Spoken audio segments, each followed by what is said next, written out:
Good morning, Toronto Lemons. It's me, Michael, and welcome to this month's Mindful Moment. Yes, I did say month. Things are going to be switching up a little bit. In fact, change is everywhere these days. You can see around me here that my room is getting emptier and emptier as we pack up our things. Me and my partner are moving out to Vancouver. We are going west, chasing my dream career and finding his. So we're very excited. I'm really happy to be doing my final Mindful Moment with you and to introduce you to a few new people who are going to be leading you through this work in the region after I take off. So before all that, let's get to our theme this month. We are talking about ego. Ego, that really misunderstood idea, phrase, concept. People are really often confused about the ego, saying it's something that we need to avoid, that, you know, we cannot be egotistical, that we should not have an ego. Well, spoiler alert, you do, and that is a very good thing. But like I did say, we live in a culture that is very confused about this part of us that we all have.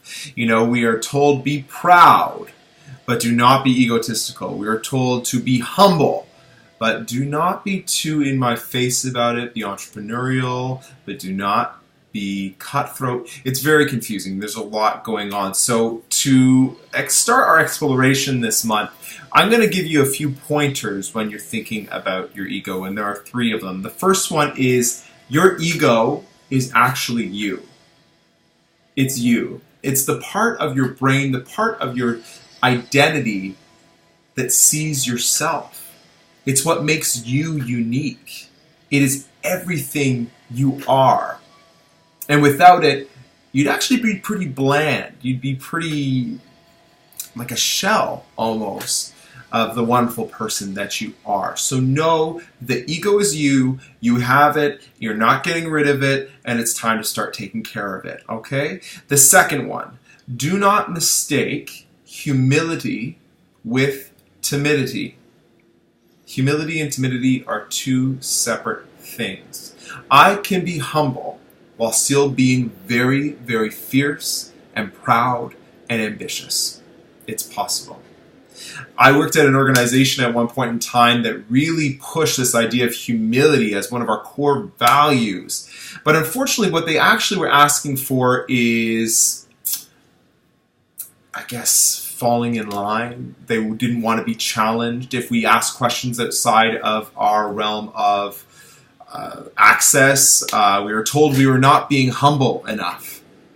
That is the wrong use of humility. Humility is knowing I have everything it takes to get everything I want out of this world, and so do you. And I'm going to do my best on my journey to get them, to also help you get there. Humility is not timidity. And finally, know when to spot a malicious ego. So yes, egos are a part of us. And just like every aspect of us, they are imperfect. So when we are in a place of need, in a place of desire, in a place of want, when we are acting not out of just wanting to be and have an expression of ourselves out in the world, when we're acting out of I need that, I want that, I need that to be whole, I need that success, I need that acknowledgement, we are acting from a place of a malicious ego. And it's quite easily fixed. It's quite easily fixed with some acknowledgement. So those are my top 3 pieces of advice for you to think about as we begin to understand and explore what ego is in this, if you follow the zodiac, the month of the lion, and I myself am a Leo, so I've had a lot of thinking around ego and what that means in my own life. So those top 3 things one more time. Your ego is you, so stop avoiding it. 2, humility is not the same thing as timidity. And 3, know when to spot a malicious ego in others, but more importantly, know when to acknowledge it in yourself.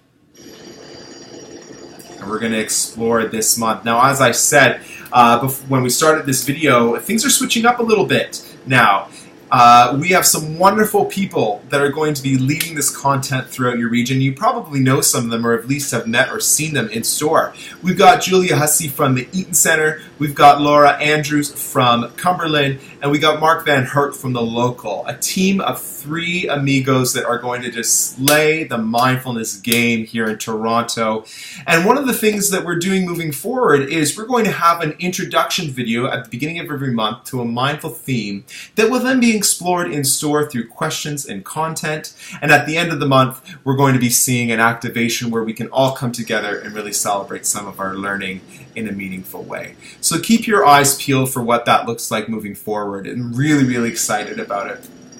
And in the last few moments I have with you here, I want to say a deep, deep thank you for coming along with me on this journey for this past year and a half.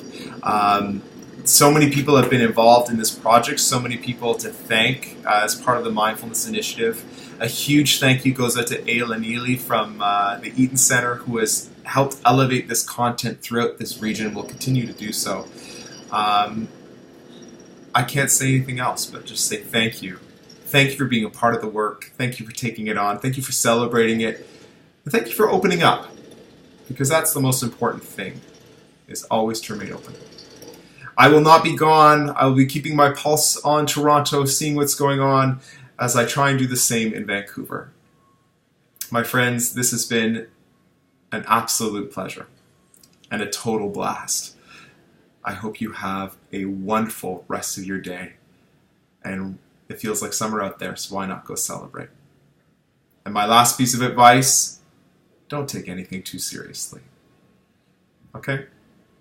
That's all I have for you.